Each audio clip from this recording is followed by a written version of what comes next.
अनुराग मुस्कान, India 9 बजे में आज की सबसे बड़ी खबर। आम आदमी पार्टी के नेता प्रशांत भूषण और योगेंद्र यादव की केजरीवाल से बातचीत फेल हो गई। आम आदमी पार्टी की पीएसी में योगेंद्र और प्रशांत की केजरीवाल को संयोजक पद से हटाने की मांग सिरे से खारिज कर दी गई। पार्टी की पीएसी की बैठक में आज योगेंद्र यादव और प्रशांत भूषण के इस्तीफे पर कोई बात नहीं हुई। बैठक के बाद आम आदमी पार्टी की तरफ से कुमार विश्वास और आशीष खेतान सामने आए और दोनों ने कहा कि योगेंद्र और प्रशांत भूषण ने राष्ट्रीय कार्यकारिणी से सशर्त इस्तीफा दिया था। कुमार विश्वास ने करीब 5 से 6 पॉइंट गिनाए और कहा कि प्रशांत और योगेंद्र ने ये सभी मांगे रखी थी और कहा था कि अगर इन मांगों को पार्टी मान ले तो हमें इस्तीफा देने में कोई परेशानी नहीं है। आज कुमार विश्वास ने इन्हीं पॉइंट्स को गिनाया और कहा कि हमने प्रशांत और योगेंद्र की एक मांग को छोड़कर सभी मांगे मान ली हैं। एक मांग जो केजरीवाल को संयोजक पद से हटाने की थी उसको सिरे से खारिज कर दिया गया है। लेकिन इस बीच नई बात यह सामने आई है कि योगेंद्र यादव ने ट्वीट करके यह कह दिया है कि हमने केजरीवाल को संयोजक पद से हटाने की कभी मांग ही नहीं रखी थी। आम आदमी पार्टी में कौन सा खेल चल रहा है, इस मुद्दे पर बात करने के लिए हमारे साथ होंगे आम आदमी पार्टी के वरिष्ठ नेता आशुतोष। इनसे हम बात करेंगे, लेकिन सबसे पहले आपको सुनाते हैं कि पीएसी की बैठक के बाद कुमार विश्वास ने क्या कुछ कहा। पिछले 10 दिन में बहुत सारे प्रयास पार्टी की ओर से किए गए कि हमारे असहमत साथियों से हम संवाद कर सकें। उन्होंने बहुत सारी शर्तें पार्टी के सामने रखी थी, वे सब शर्तें भी पार्टी ने स्वीकार की। लेकिन ऐसा होता रहा है कि वो बाहर कुछ और कहते रहे हैं, अंदर कुछ और कहते रहे हैं। जैसे 17 तारीख को उन्होंने अपना इस्तीफा भेज दिया था, लेकिन आप लोगों को मना किया कि इस्तीफा नहीं भेजा है। जिस इस्तीफे की प्रति हम आपको दे रहे हैं और हमने इसलिए उसको बाहर नहीं बोला था क्योंकि वह संवाद चल रहा था, संवाद की गरिमा बनाए रखने के लिए। और उन्होंने कहा था कि पार्टी में आरटीआई लागू की जाए, पार्टी उसकी तैयारी में लग गई, पार्टी ने रेजोल्यूशन पास किया। उन्होंने कहा राज्यों में चुनाव की व्यवस्था देखी जाए, पार्टी ने इसको भी तैयार किया। और उसके लिए ताजा उदाहरण के रूप में महाराष्ट्र में मुझे प्रभार सौंपा गया कि मैं वहां संभावनाएं तलाशने के लिए जाऊं, साथियों से बात करूं। उन्होंने कहा वॉलंटियर्स की सुनवाई होनी चाहिए, उसके लिए भी हमने एक फॉर्म तैयार किया पार्टी ने, जिसके संवाद हुआ। उन्होंने कहा कि मेंबर एनी में और बढ़ने चाहिए, तो 8 मेंबरों के नाम पर सहमति हुई, जो उन्होंने भी दिए हमने भी दिए, आज उस पर सहमति हो गई। उसके बाद योगेंद्र यादव जी को हरियाणा का स्वतंत्र प्रभार चाहिए था, हम उस पर भी सहमत हुए। फिर उन्होंने कहा कि स्वतंत्र प्रभार में नवीन जयंत नहीं होने चाहिए, नवीन जयंत दिल्ली आ जाने चाहिए। नवीन पुराने साथी हैं, उनसे अनुरोध किया पार्टी ने, उन्होंने भी पार्टी की एकजुटता के लिए तैयारी की और कहा कि मैं कोई बात नहीं, आ जाऊंगा। फिर उन्होंने कहा किसान आंदोलन में लीड करना चाहता हूं। हमने कहा कि किसान आंदोलन आप जरूर लीड करिए, आप उसके नेता बनिए, हम आपके साथ काम करेंगे। उन्होंने कहा कि हम दोनों अगर बाहर आएंगे, इस्तीफा हमारा अजीब सा लगेगा, तो मैंने और संजय सिंह जी ने पेशकश की कि हम लोग पीएसी, नेशनल एग्जीक्यूटिव दोनों से इस्तीफा देकर आपके नेतृत्व में किसान आंदोलन में आपके साथ काम करते हैं। लेकिन अब बात यहां आ गई कि पिछली 23 तारीख की एनी की मीटिंग में भी आदरणीय प्रशांत भूषण जी ने कहा था कि ये 5 साल केजरीवाल, 5 साल 26 तारीख को 5 साल केजरीवाल क्या है, ये केजरीवाल के नाम पर चुनाव क्यों लड़ा जा रहा है। और तभी से बात शुरू हुई कि अरविंद केजरीवाल राष्ट्रीय संयोजक से पद से हटाए जाएं। अब चूंकि ये पार्टी को तय करना है, नेशनल काउंसिल को तय करना है, पार्टी इस प्रस्ताव पर सहमत नहीं है कि अरविंद केजरीवाल के बारे में निर्णय पार्टी उस तरह से ले। अब नेशनल काउंसिल के साथियों को और देश के सारे कार्यकर्ताओं को ये तय करना है कि सारी शर्तें तो पार्टी मान ही चुकी है हमारे साथियों की, लेकिन अरविंद केजरीवाल हटाए जाए ना हटाए जाए, ये 28 तारीख को उन्हें तय करना है। उनके इस्तीफे की प्रति जो 17 तारीख को उन्होंने इस्तीफा भेजा था, वो हम आप सब लोगों को दे रहे हैं। अब आपको दिखाते हैं कि जिन शर्तों के साथ प्रशांत और योगेंद्र के इस्तीफे की बात सामने रखी जा रही है, वो मांगे क्या है।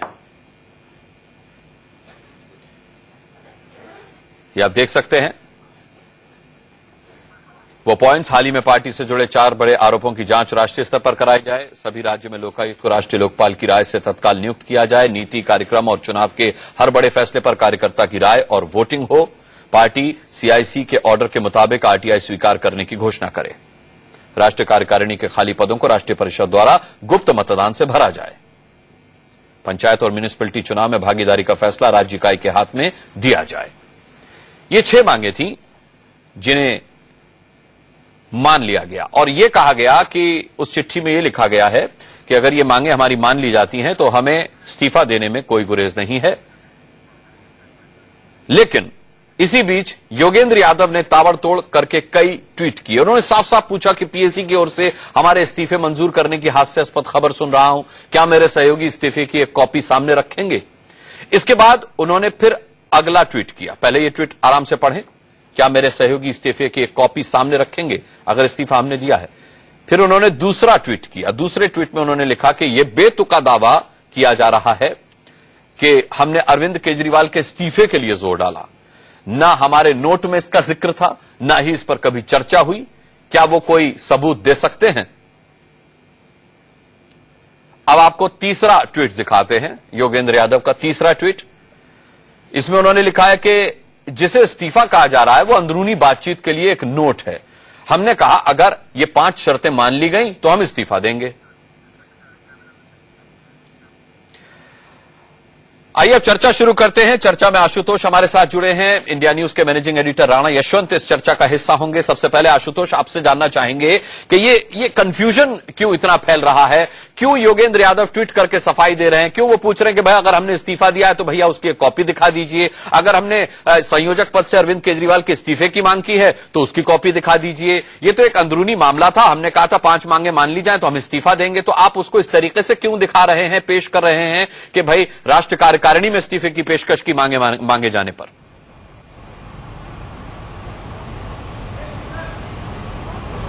देखिए अनुराग, योगेंद्र जी क्या कह रहे हैं अब मैं उनके पक्ष में तो नहीं बोल सकता हूं, ना उनको क्यों बोल रहे हैं ये मैं नहीं बता सकता हूं, लेकिन मैं एक बात आपको दिखा रहा हूं। ये मेरे हाथों में उनकी जो चिट्ठी है, जो 17 तारीख की चिट्ठी लिखी गई है, और ये 11:30 बजे की चिट्ठी है, जिसके अंतिम पैराग्राफ उन्होंने लिखा है कि मैं आपको पढ़ के सुना देता हूं, जिसमें उन्होंने कहा है कि all these points are nothing but implementation of our own constitution and public pronouncement in keeping with this. If these are accepted, ध्यान दीजिएगा, if these are accepted, both of us will happily step down from the national executive and will also give up all other party position and responsibilities. This includes the chair of the National Disciplinary Committee in case of Prashant Bhushan and the chief spokesperson and in charge of Haryana in case of Yogendra Yadav. Being an ordinary member of the party is big enough an honor for 2 of us. यानी इसमें बिल्कुल साफ तौर पर लिखा गया है कि अगर ऊपर की 5 मांगे अगर मान ली जाती हैं तो मैं राष्ट्रीय एग्जीक्यूटिव के, राष्ट्रीय कार्यकारिणी के सदस्य के इस्तीफा दे दूंगा। साथ ही साथ प्रशांत जी जो नेशनल डिसिप्लिनरी कमेटी के चेयरमैन है उस पद से भी इस्तीफा दे देंगे। मैं चूंकि चीफ स्पोक्स पर्सन हूं, हरियाणा का इंचार्ज हूं, वहां से भी इस्तीफा दे देंगे। अब इससे ज्यादा बड़ी चिट्ठी की बात तो नहीं की जा सकती। तो स्पष्ट तौर पर कहा है पार्टी ने न केवल उनकी 5 मांगे मानी है, बल्कि इसके साथ साथ इनके बाद की जो मांगे थी उसको भी मानने का काम किया गया है। आज सुबह की मैं आपको बताता हूं, उन्होंने कहा था कि राष्ट्रीय कार्यकारिणी में 8 नए मेंबर आप ऐड कर लीजिए। पार्टी ने 8 नए मेंबर के नाम भी सहमति उनके साथ हो गई और उस सहमति के बाद ये हुआ था कि हम इस्तीफा दे देंगे। लेकिन न जाने उसके बाद क्या हुआ है कि अचानक हमारे पास खबर आई है, उन्होंने कहा कि भाई हम जो है अब इस मामले में आगे नहीं बढ़ते। तो सवाल बहुत महत्वपूर्ण है। एक, जब आपने चिट्ठी लिखी पब्लिक की, तो आपने पहले क्यों डिनाई किया था कि आपने इस तरीके की कोई चिट्ठी लिखी थी या नहीं लिखी थी? जब मीडिया ने पहले 1 हफ्ते पहले पूछा था कि आपने इस्तीफा देने की बात की थी, तब भी उन्होंने इस बात से इनकार कर दिया था। मैं साफ साफ कहना चाहता हूं कि दरअसल ये पूरी की पूरी लड़ाई अरविंद केजरीवाल को राष्ट्रीय संयोजक के पद से हटाने की लड़ाई थी और सारी मांगे मानने के बाद मामला अंत में वहीं आकर अटकता था। क्या अरविंद केजरीवाल अपने पद पर बने रहेंगे या नहीं बने रहेंगे? जिस पार्टी ने अरविंद केजरीवाल के नेतृत्व में ऐतिहासिक विजय 1 बार नहीं 2 बार हासिल की, 1 साल पुरानी पार्टी ने 28 विधानसभा की सीटें जीती थी और दोबारा हमने 70 में से 67 सीटें जीतने का काम किया था उनके नेतृत्व में। ऐसी स्थिति के अंदर अरविंद केजरीवाल अपने पद से क्यों इस्तीफा दें, क्यों उनको हटाया जाए? हम तो पार्टी ये चाहती है कि उनका नेतृत्व पूरे देश को मिले और अन्य दूसरी राज्य इकाइयों में भी उनका नेतृत्व हो, ताकि पार्टी दूसरी जगह पर। ठीक है, फिर 28 तारीख को आशुतोष जी राष्ट्रीय परिषद में फैसला करने लायक कुछ बचा नहीं, क्योंकि आप बड़े कड़े शब्दों में कह रहे हैं कि भाई क्यों हटेंगे संयोजक पद से अरविंद केजरीवाल। बहरहाल राणा यशवंत जी, मामला आपकी नजर से पेचीदा हो गया है या बेहद सुलझा हुआ है? क्योंकि जिस इस्तीफे की बातचीत को अंदरूनी बातचीत का एक हिस्सा बता रहे हैं अपने ट्वीट में योगेंद्र यादव, उसे साफ तौर पर हमें दिखा रहे हैं आशुतोष के देखिए उन्होंने साफ तौर पर लिखा था कि अगर ये मांगे हमारी 5 मान ली जाती हैं तो हम राष्ट्रीय कार्यकारिणी से इस्तीफा दे देंगे। अनुराग, मैं आपके सवाल का जवाब दूं इससे पहले मेरे कुछ सवाल आशुतोष के सामने होंगे। बहुत सारी चीजें हैं जो साफ नहीं है। आशुतोष, आज की तारीख में योगेंद्र यादव और प्रशांत भूषण की हैसियत आम आदमी पार्टी में क्या है? उनका इस्तीफा आपने स्वीकार कर लिया है, वो पार्टी से बाहर हैं, वो अपनी सभी जिम्मेदारियों से मुक्त हैं, या वो पार्टी में हैं और अपने ओहदों पर बने हुए हैं?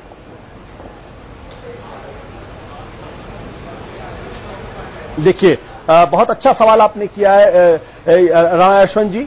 पहली बात यह कि उन्होंने खुद ये चिट्ठी लिखकर आपने इस्तीफे की पेशकश की बात की थी और जिसको उन्होंने पहले डिनाई किया था। उन्होंने ऐसी कोई चिट्ठी नहीं लिखी, ना ही उन्होंने इस्तीफे की पेशकश की।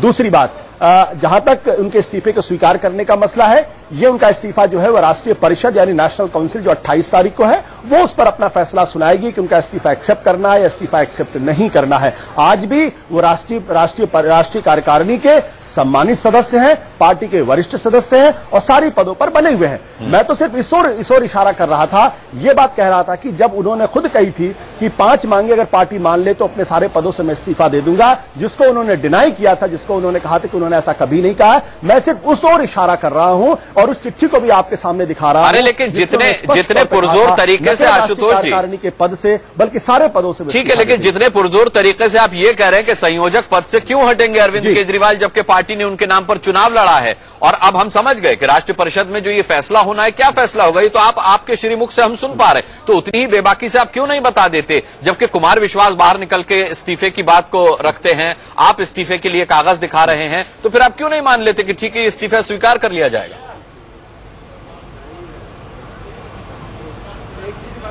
देखिए, मैं ना तो नेशनल एग्जीक्यूटिव का मेंबर हूं, मैं सिर्फ इनवाइटेड मेंबर हूं और साथ ही साथ मैं राष्ट्रीय जो परिषद है उसका भी इनवाइटेड मेंबर हूं। मेरे पास वोटिंग राइट्स नहीं है, तो मैं इस मसले पर कुछ नहीं कर सकता। तो फिर आप ये कैसे कह सकते हैं जो फैसला, नहीं आशुतोष जी, हमारी सबसे बड़ी संस्था है, तो फिर 28 तारीख को राष्ट्रीय परिषद में जो फैसला अरविंद केजरीवाल को लेकर होना है, उसके लिए आप अभी से किस हैसियत से फिर कह सकते हैं कि वो क्यों हटेंगे और उन्हें नहीं हटना चाहिए? नहीं, ये तो पार्टी का, ये तो मैं आपको इसलिए कह रहा हूं क्योंकि जब आप ये डिमांड करते हैं कि अरविंद केजरीवाल को अपने पद से इस्तीफा दे देना चाहिए, तो वैसी स्थिति में ये संभव नहीं है। राष्ट्रीय परिषद अगर चाहे तो फैसला कर ले, हमें इसमें कोई दिक्कत नहीं है। राष्ट्रीय परिषद सार्वभौम संप्रभु संस्था है। अगर राष्ट्रीय परिषद ये फैसला कर लेती कि नहीं, इनके इस्तीफे को नहीं मानना, अरविंद केजरीवाल का इस्तीफा मान लेना, तो राष्ट्रीय परिषद इसके मैं कह रहा हूं कि ये सवाल अगर आप मुझसे पूछेंगे तो मैं स्पष्ट तौर पर आज की तारीख में पार्टी की जो बहुतायत संख्या है, जो ज्यादातर लोग हैं। जी हाँ, बोलिए। आशुतोष, मैं ये कह रहा हूं कि अब ये लड़ाई खुली हुई है, इसमें कुछ भी समझने समझाने की जरूरत है नहीं। मोटे तौर पर प्रशांत भूषण और योगेंद्र यादव चाहते हैं कि अरविंद केजरीवाल को संयोजक पद से हटाया जाए। आप सब लोग हैं जो चाहते हैं कि नहीं हटाया जाए। जो सबसे बड़ी बात है कि आपकी राष्ट्रीय परिषद क्या वो डिफाइंड है?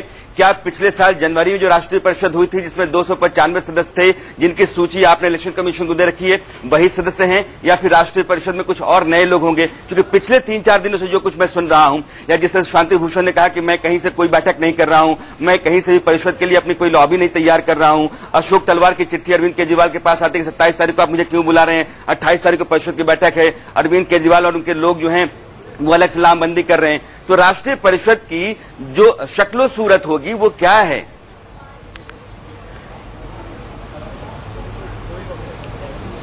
देखिए, राष्ट्रीय परिषद जो है हमारी सबसे बड़ी संस्था है। तो राष्ट्रीय परिषद जब आम आदमी पार्टी बनी थी, उस वक्त पार्टी के जितने फाउंडर मेंबर्स थे वो सारे के सारे राष्ट्रीय परिषद के सदस्य हैं। दूसरी बात, उसमें यह भी प्रावधान था कि पार्टी में जो इलेक्टेड मेंबर्स होंगे, जो डिस्ट्रिक्ट कन्वीनर्स होंगे या स्टेट कन्वीनर्स होंगे, जो इलेक्टेड मेंबर्स होंगे, मैं दिल्ली का स्टेट का कन्वीनर हूं, लेकिन चूंकि मैं इलेक्टेड मेंबर नहीं हूं तो मैं उसका सदस्य नहीं हूं। तो मैं यही कह रहा हूं कि जो पूरी की पूरी परिषद है वो फाउंडर मेंबर्स की है, साथ ही साथ जो इलेक्टेड मेंबर्स हैं उनकी वो सब मिलाकर राष्ट्रीय परिषद का गठन करते हैं। आपने दूसरा सवाल जो पूछा है, उसके संदर्भ में मैं आपको बताना चाहूंगा कि हमने भी इस बारे में सुना है, मेरे पास भी कई वॉलंटियर्स के फोन आए हैं कि 27 तारीख को आप सब लोग दिल्ली में जुटिए, हम सब लोग एक जगह पे मिलेंगे। और ये कोई आधिकारिक बैठक नहीं है। जब पार्टी की तरफ से फैसला हुआ है कि 28 तारीख को राष्ट्रीय परिषद की बैठक होगी, तो अलग से बैठक बुलाने का मतलब क्या है, कौन लोग बुला रहे हैं, उनके पीछे की मंशा क्या है, ये मेरे सामने स्पष्ट नहीं है। लेकिन इस तरीके की एक कोशिश जरूर है। तो ऐसे में मेरा ये मानना यह है कि पार्टी से अलग बैठक करने के पीछे का मकसद क्या हो सकता है। ठीक है, चलिए यहां पर एक छोटे से ब्रेक के लिए हम रुकेंगे और जब ब्रेक से वापस आएंगे तो इस अहम मुद्दे पर कुछ और अहम सवाल हम जानने की कोशिश करेंगे आशुतोष से। एक छोटे से ब्रेक के बाद स्पष्ट नहीं कर पा रहे जो कि हमारे साथ इस वक्त जुड़े हुए हैं। राणा यशवंत भी मैनेजिंग एडिटर हमारे साथ जुड़े हुए हैं। राणा यशवंत का एक बहुत अहम सवाल है जो वो पूछना चाहते हैं आशुतोष से। आशुतोष, ये जो ट्वीट है योगेंद्र यादव का मेरे हाथ में, मैं पढ़ के सुनाना चाहता हूं आपको। Ridiculous claim that we insisted on AK's removal. This was not mentioned in our note, never came up for discussion. Can they give any proof? अगर उन्होंने कभी केजरीवाल के इस्तीफे की मांग ही नहीं की थी तो उनको इस आधार पर क्यों हटाया जा रहा है?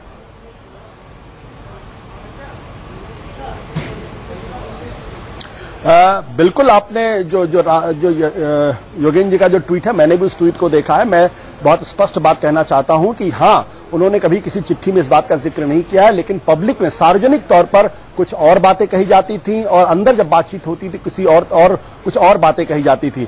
अब जब वो सबूत के बारे में बात करना चाहते हैं, मैं इतना ध्यान दिलाना चाहता हूं कि जब चुनाव चल रहा था, उस चुनाव के बीच में शांति भूषण जी का इंटरव्यू सारे टीवी चैनल्स पे चला है, जहां उन्होंने कहा है कि अरविंद केजरीवाल को हटाकर उनकी जगह योगेंद्र यादव को पार्टी का राष्ट्रीय कन्वीनर बना देना चाहिए। तो अरविंद ने कहा था कि पार्टी के बड़े हैं, कहने का हक बनता है, उनको कहने दीजिए। में भी उन्होंने आशुतोष, आज शांति भूषण के उस बयान का हवाला क्यों दिया जा रहा है जिस पर पहले ही केजरीवाल कह चुके हैं कि ठीक है वो बड़े हैं पार्टी के और उनको कहने का हक बनता है, कोई बात नहीं है।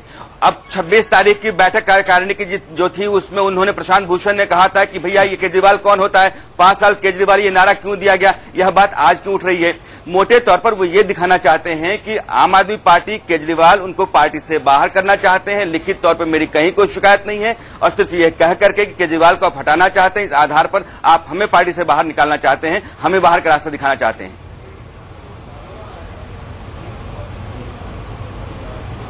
यशवंत राणा जी, मैं आपकी बात को थोड़ा और पीछे ले जाना चाहूंगा। 6 जून 2014 को जो राष्ट्रीय कार्यकारिणी की बैठक हुई थी, उसमें अरविंद केजरीवाल फूट फूट कर रोए थे और उन्होंने ये कहा था कि मैं जो है यहाँ पे सरकार से लड़ने के लिए आया हूं, मैं गडकरी से लड़ सकता हूं, मैं रॉबर्ट वाड्रा से लड़ सकता हूं, मैं पूरी सरकार से लड़ सकता हूं, लेकिन मैं योगेंद्र यादव, प्रशांत भूषण से नहीं लड़ सकता, आप उनको राष्ट्रीय कन्वीनर बना दीजिए। ये बात मैं 6 जून 2014 की कर रहा हूं, आज से करीब 9 महीने पहले की बात है। इसके बाद भाई शांति भूषण जी ने यह बात आपने अपनी किताब में लिखी है, बिल्कुल खत्म हो गया है, लेकिन आशुतोष की बातों से ये साफ हो चुका है कि इस आर पार की लड़ाई में योगेंद्र यादव और प्रशांत भूषण का भविष्य क्या होगा और संयोजक पद को लेकर के राष्ट्रीय परिषद में फैसला क्या होगा, ये दोनों ही जवाब इस डिस्कशन में आशुतोष ने हमें इनडायरेक्टली दे दिए हैं। बहुत बहुत धन्यवाद करना चाहेंगे आशुतोष और राणा यशवंत इस डिबेट में जुड़ने के लिए आपका।